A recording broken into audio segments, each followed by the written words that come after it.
Hello. Hola, amigos. So this is Mr. McCarthy. This is video number 3 for the Marketing 1 unit. Sorry. So previously we talked about how we're going to set up our business. You can go back and watch those. Video 2, we talked about if we're going to set up what type of business. In video 2, we talked about the sole proprietorship.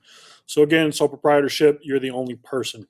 Right? You get all the liability and you get all the risk, but you also get all the profit. So you're not sharing anything with anybody else. You don't have to discuss decisions to be made. I'm doing exactly what I want to do, right? And really the bad part is you are liable for everything. So you make a bad decision, it has a bad impact financially, that's all on you. So that's really the bad thing about the sole proprietorship and which you really have to be careful about and watch out for. So today we're going to talk about a partnership.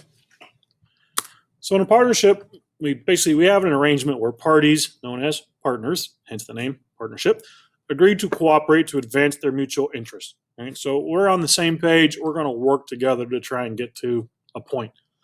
In terms of a business, we're going to work together to make sure our business can advance. All right? So that's our mutual interest is our business. And why do you get in a partnership? Could be a lot of reasons. The purpose of combining capital, so I need some more money.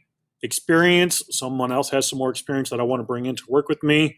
Abilities, there's a lot of different things. These are usually, I would say, the main ones, with probably capital being at the number 1 or number 2 spot, because you need money. You need people with money. You need people that, and also you need people that know what's going on. So capital, experience, those are right there at the top. And the big part about a partnership, right? Agreements must be documented about sharing the profits and sharing the loss. So this is the biggest part. If you're going to get into a partnership with someone, right? Make sure you know them. Make sure you like them. Make sure you can work with them. But make sure you have everything written down. The last thing you want to get into is a situation where it's a he said and he said, or he said and she said, whatever it may be. You don't want to get in an argument about who's going to get the profits, who's responsible for the losses. So you want to make sure everything is written down, right, ahead of time and that it's in place. So we'll look at 2 different partnerships today. So we'll look at general and a limited partnership. So the first one we talk about is a general partnership. So in the most common form, a general partnership, because that's the most common, each partner has unlimited liability. That means they can come after you for as much as they want. You are responsible. If we get into a situation where we're financially responsible for something, you are as far as they can go. All right, as far as they can go with your money. They'll take every bit of it they can. Just as in the sole proprietorship, business debts can be paid by taking some or all of each partner's personal assets. All right, so this is what we talked about. This was the big drawback of the sole proprietorship. And again, this is a really big drawback for a general partnership, is that they can come take your personal stuff, right? And we all like our personal stuff. We don't want anybody to touch our personal stuff, right? So general can be good, but also at the same time, it can be bad. The other one that we have is our limited partnership.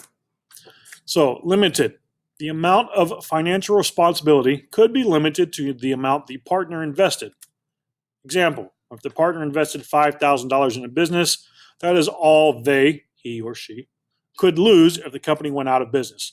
Right? So I'm limited. I'm only in for $5,000. So if something goes south, I'm only going to lose my $5,000. They're not going to come after me for my personal assets. I might not have as much of a input into it because I'm only a limited partner and not a general partner. So there is some involvement about decision making, and that's usually set up by the partners, and that's what we talk about, making things ahead of time, who has what role, and to what level they have that role. So limited is good because there is some protection. I can only lose as much as what I've got into it. So setting up a limited partnership, more complicated than establishing a general partnership, because the government requires partners to comply with a number of different rules and restrictions, especially in a limited. There's going to be a lot of paperwork and things you have to go through. That's a little bit farther than what we're going to talk about. Again, we're just going to kind of once over everything just to kind of get a general understanding. But yeah, there are some government paperwork and things that you're going to have to fill out if you're going to set up a limited partnership. So in a partnership, we talk about who's making the decision. Well, your partners. Are we 50-50? Because if we're 50-50, we both have a vote. Somebody's got to be the tiebreaker. Typically, when we get into a partnership or when you get into a situation where you're going to have more than one person involved, sometimes, well, then you want to try and make it so that one person might have a little bit more. So 51%, and we talked about this earlier, 51% versus 49%. We're partners, but I'm at 51%. So my vote, I'm going to win at the end of the day. If it's a tie, I win because I own 51% of the company and you own 49. So the big part of who makes the decisions, is this something we need to, and this definitely I think it is, something we need to set up ahead of time. How are we going to do this if we're even, I think this, you think that, and we're 50-50? How are we going to break that tie? Flip a coin, draw straws, whatever it may be. But again, you guys need to make sure that you understand what's going on. And how quickly can those decisions be enacted? Well, again, that depends. If we make a decision and I'm comfortable with it and you're comfortable with it, as quickly as we can go. If it's a situation where me and you are partners and you make a decision and I'm still a little wishy-washy about it or I'm not real sure, it might take a little bit longer for that to get enacted. And it depends on, do I need you to do something? Well, I might have to wait on you to do it before that can actually be enacted and put into place, and vice versa.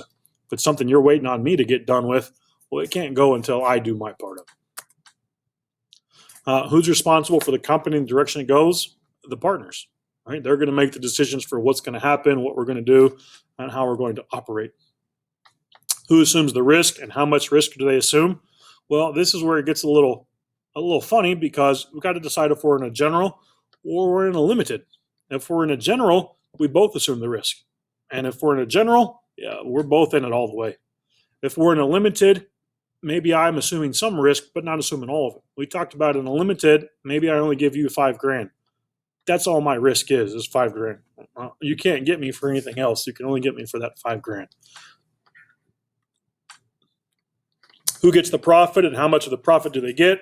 The profit's going to go back to the partners, and that's usually going to be divided whatever that percentage is. I've talked a little bit about the 51-49 percentage. Maybe you're 70-30 partners, maybe you're 50-50 partners, maybe you're 60-40. Whatever percentage you're in at, that's how much you get. So if I'm in at 40%, and we have a $10,000 profit, well, I only get $4,000 because that's 40%. You're in it at 60, so you get the $6,000. 6 and 4 is 10, so we have our profit divided out. Who's liable for any claims against the company, and to what extent are they liable? And again, we talked about in a general partnership, you're both liable, and all the way. They can come get you for your personal assets. We talk about a limited partnership where I might be liable for a claim against the company because I'm a limited partner, but to what extent? Only what I invested. So if I invested $5,000, I'm only liable to that $5,000. You can't come get me for anything else. And who covers the expenses? In a partnership, it's going to be split between the partners. Those are the people that are involved with it.